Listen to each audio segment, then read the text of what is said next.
As we said in first part, there are some clues that suggest Cooper might have survived that dangerous jump. The reason for this was that after Cooper's incident, many similar incidents occurred. When Cooper's hijacking was reported nationwide, it inspired more hijackers to use the same tactic. At least 5 did the same copycat hijackings, and all of these individuals survived after jumping from the plane.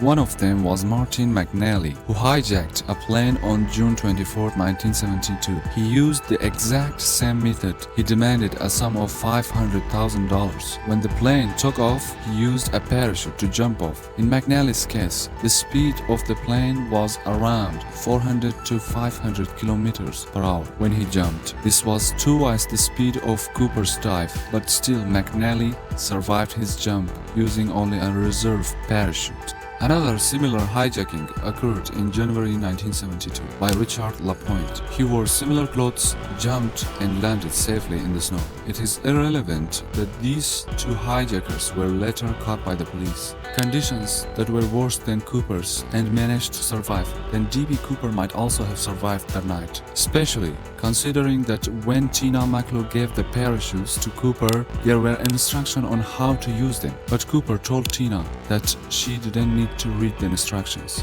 He knew how to use them. So now, since the FBI started assuming that Cooper could be alive, their next task was to search the place where he had jumped. In fact, the police had started searching those jungles the day after the hijack.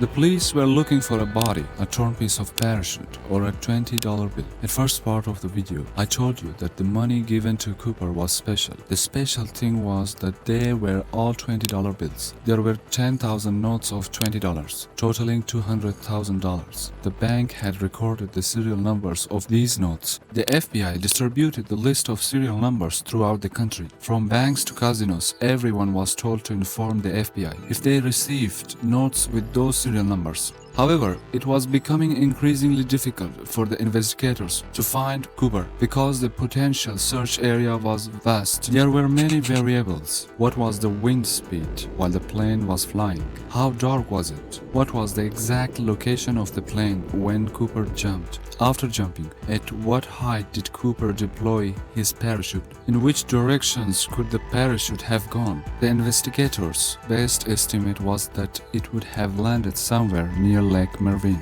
in Washington state. The FBI ran a practical experiment. If we fly the same aircraft with the same configurations and push out a 91-kilogram sled through the stairs, based on where the sled landed, we can get a better idea of the area where Cooper might have landed. Consequently, door-to-door searches were conducted in this area. At the local farmhouses, the police knocked on every door to investigate and to ask people. Patrol boats were running on Lake Mervyn and Lake Yale. One company used its submarine for the search 200 feet under the Lake Mervyn. They continued to look for him. They wanted to find either the money, a piece of parachute, or a body, but they couldn't find anything. Eventually, the investigators published the serial numbers of the notes in the local newspaper. They announced that the first person to find a note with those serial numbers would be awarded $1,000. This offer remained for 3 years, but no single note could be found.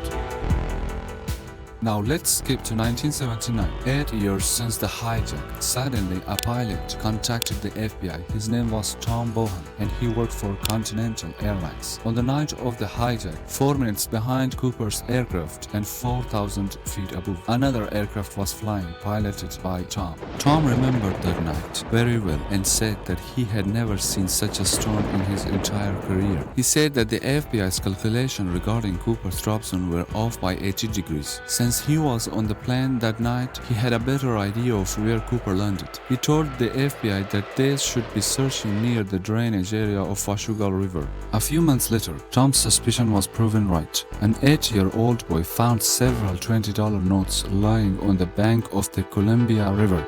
D.B. Cooper, the first break in the only unsolved airplane hijacking in United States history, came on a Columbia River beach. 8-year-old boy dug up the shreds of $3,000 on Sunday. As soon as the police checked the serial numbers of these notes, it was immediately confirmed that this was the same money from years ago that was given to Cooper. Another search was conducted around this place, but they couldn't find all of the money. In total, they could find only $5,800, and Tom's hypothesis of Cooper landing in this area was proved correct. Tom had said that Cooper must have landed somewhere near the Washougal River. The money found was downstream of the same river. After this, the FBI searched the area hoping to find a body or some pieces of the parachutes, but they couldn't find anything. FBI agent Richard Tosa believed that Cooper must have drowned in the cold water of the river that night. An interesting fact is that the boy who found the notes was given a portion of them as a reward. In 2008, when the boy had grown up,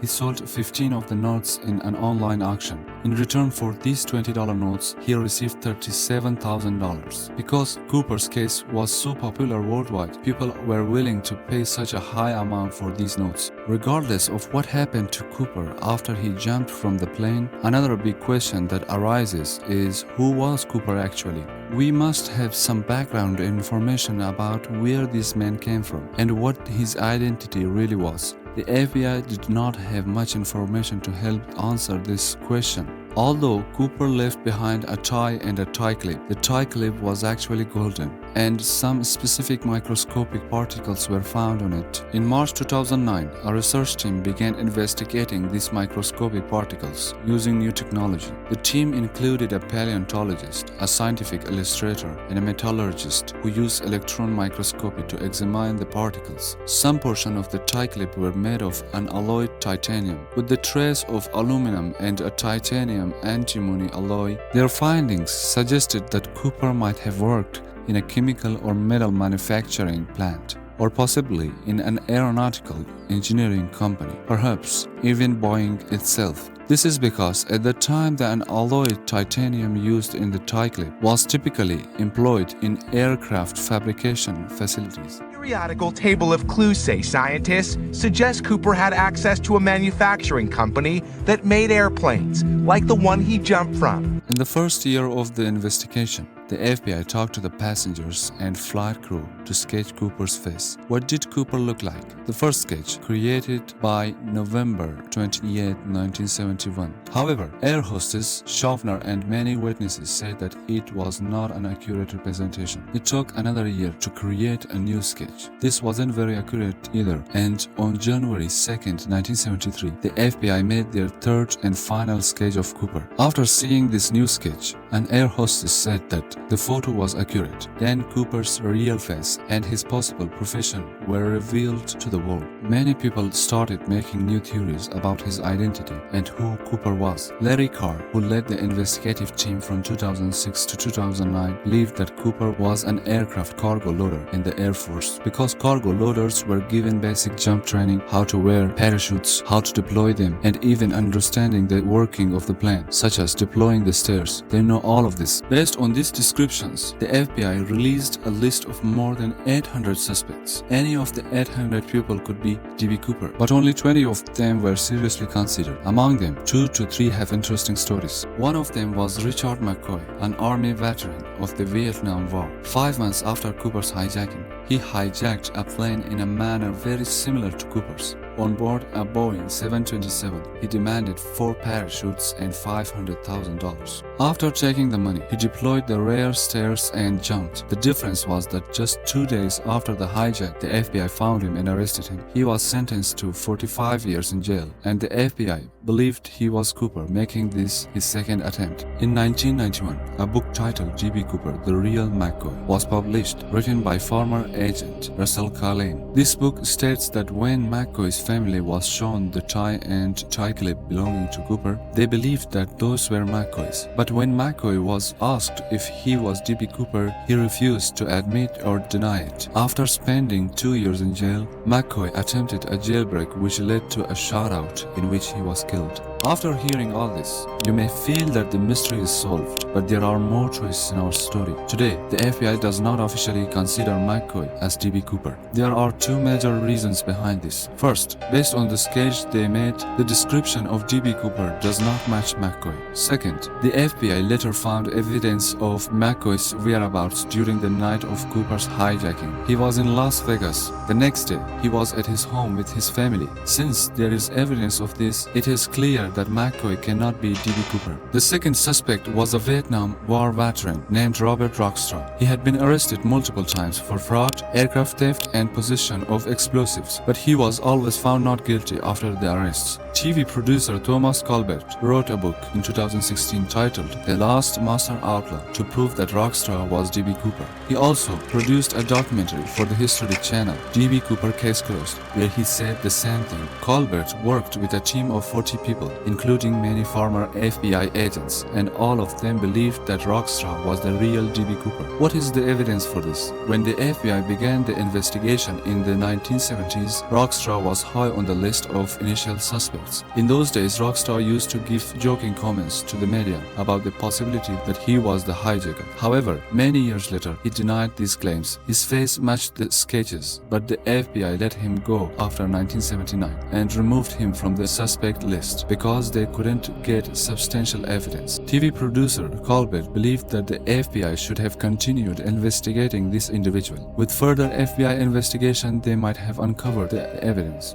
On 11th July 2016, Colbert launched his new book on D.B. Cooper. The following day, on 12th July 2016, the FBI closed the case. In 2016, Rockstar was 73 years old, and due to the allegations made against him in this book, he lost his job. Later, in 2019, he passed away due to natural causes. So, after all this, we are back to the same point. Even today, the mystery of D.B. Cooper remains unsolved. No one knows who D.B. Cooper was, where he came from, or where he went. Now that you know about this mystery, what do you think? Could D.B. Cooper have survived the jump from the plane that night? Write in the comments below. It's quite surprising that after Cooper's hijacking, many similar incidents happened. However, in all those cases, the hijackers who used parachutes to escape from the plane always survived. And because of their bad luck, they were always caught by the police or the FBI. But what about Cooper? He either died somewhere around the spot where he landed, or he drowned in the lake, or he survived, laughing at the efforts of the police and the FBI.